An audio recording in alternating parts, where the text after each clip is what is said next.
Annie, you got one chance to be funny. Go. I was put on the spot, just like how that one woman was left at the bus stop. Jesus, what the hell are you talking about? I did the gotcha approach and just made fun of Roxy Andrews. Oh, God. I'm Minty. I'm Annie. I swear to God, I'm funny. And it's FunUntitled. We said every podcast on F you. So it's RuPaul's Drag Race Season 15, Episode 5. And it's weird that they start off the reading challenge with 13 queens. They didn't know that it was going to be a 45-minute edit from what I heard when they filmed this. It was just changed last minute. Then why'd they take out mini challenges for like the last 3 episodes? Because we didn't need them. We never need the mini challenge. To be fair, mini challenges are probably just to fill out the time. Here's what I can't stand. Everyone loves a good reading challenge. Why did you put 50 minutes of Spice trying to avoid drama, and yet you couldn't put a little bit more quips? Like, I sort of got each queen got one quip unless they were really funny. Unless they were Lucy, Mistress, and shoot, there's one more who had 2 responses. And I'm like gagged. Because you think that I'd rather see these queens not know how to sew and RuPaul giving critiques than them being actually funny. To be fair though, they might not have been funny. What was that season that had like nobody was I think it was like Canada versus the world where nobody could read. Oh yeah, they're all illiterate. Yeah. And I think like one of like the underdog queens was the only one who said like a decent joke, so she won. Yeah. I love almost remembering things. One of my favorite things to do. One of my favorite characters from Adventure Time. I have an approximate knowledge of everything. What is it like? Finrod a human? Shut up, it's Frank. Ah. So the main challenge wasn't what I thought it was going to be. It wasn't about figuring out how to paint the room left or right or up and down. It wasn't asking Jesus how to paint. It was, I guess, demolishing a room for a coherent look with your team. I mean, it's a sewing challenge. It was Fire Emblem 3 houses. Dun, dun, dun, dun. Yeah, kind of was. Blue Lions is the beachwear because almost all of them has swim outs. Oh, yeah. Yeah. Oh, God. Who would we give the cowboy one to? That's gotta be Golden Deer. All right.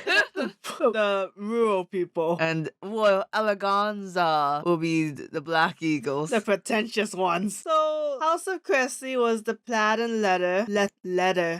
You know what I'm trying to say, right? Yeah. Tagami Bachi. Letter. No, shut the fuck up. You don't know nothing. I kind of like what they had going on as a group anyways. Is this the house you want to join in? No, it's Matthews, but I'm going in order. Okay, just want to ask. I would actually want to be in this house with the leather and plaid. Really? Because I love the fact that they tried, emphasis on tried, on doing schoolgirl looks in their own way. Yeah, I felt like that kind of got a little lost. Oh, it got 100% lost. I would have fucking killed it if it was me. I actually like Jack's look. The red and gray with the mullet and like the header kind of vibe. Oh, I thought it was okay. Like, kind of what RuPaul and the judges said, it needed more of a silhouette. But if she just had stronger shoulders, it would have been really nice. It's a header. They're ladies and they're dainty. No one's gonna know what the musical headers is, honey. Everyone knows it. What came out recently. Oh, I would give like 5 nickels to see Candy Shop as a lip sync. Oh, and you're telling me that I'm making references that nobody gonna know. That's the song that I got in trouble for. I wanted to lick you like a lollipop. I kept singing that. I didn't know it was sexual. That's Lollipop. Yeah. It's a different song. I know, but it just came to me because it bothered me like every day. What's that one song? Is that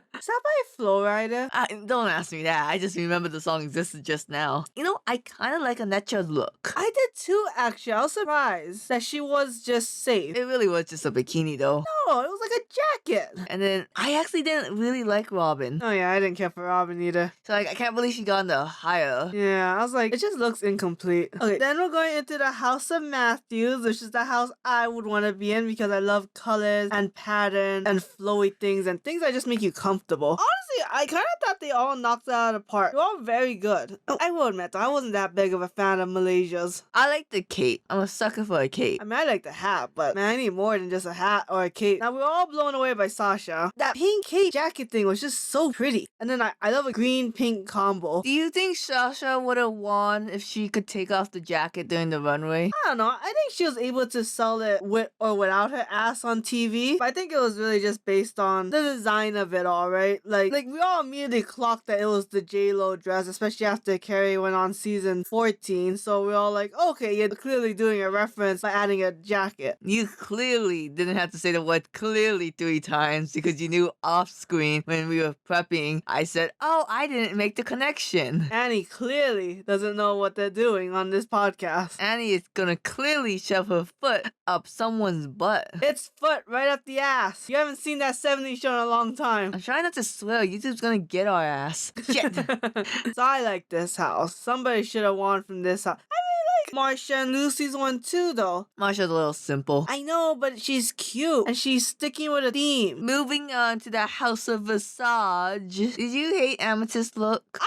didn't hate Amethyst look. I don't necessarily agree that hers should have been on the bottom. Like, I agree Selena should have been on the bottom. Because, my God, that did not come out well. Because she was saying evening gown, big ass train. And then she's just still doing the same stupid West Coast urban streetwear. So I thought Amethyst look was okay, especially in comparison. Ooh, let me just do a little, take a page from the episode. Who did you think should have been on the bottom?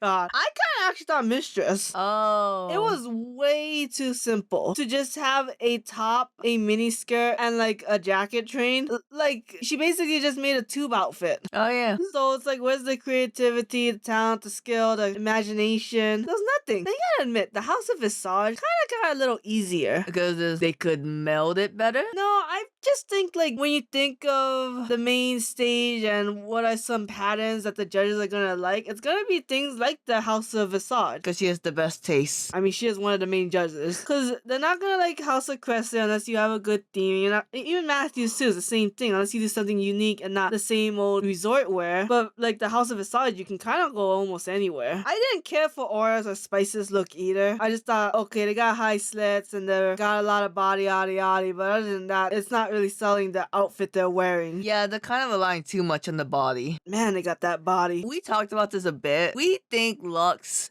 had a really nice outfit. We kind of just don't like Lux's personality. She kind of comes off as whiny to me. She's just too cocky. Okay. Like, she's always talking about how she's so granular and like she dresses very avant-garde, but it's like, I don't know, I just don't see what she's seeing. But she did have a damn good outfit. Yeah, it was nice. I was like, oh, I can't believe Lux won. Like, camera pans back to her. Oh, damn, bitch. I didn't see you. I was looking too much at the pants. Pants is nice. Pants yeah. was nice. Very symmetrical. How do you feel that the bottom two should have been? I gonna be real with you, like, I think half the queens were kind of boring. Sure. So I don't really, I agree, the Kate was kind of not living for me, but I think I would have put Robin, because I didn't like Robin's. Damn. It's just like, when the outfit looks so asymmetrical, like, there's a thin line for me at least, where like, it looks intentional, and then it looks like sloppy. You love asymmetrical looks. I like the anime version of asymmetrical though.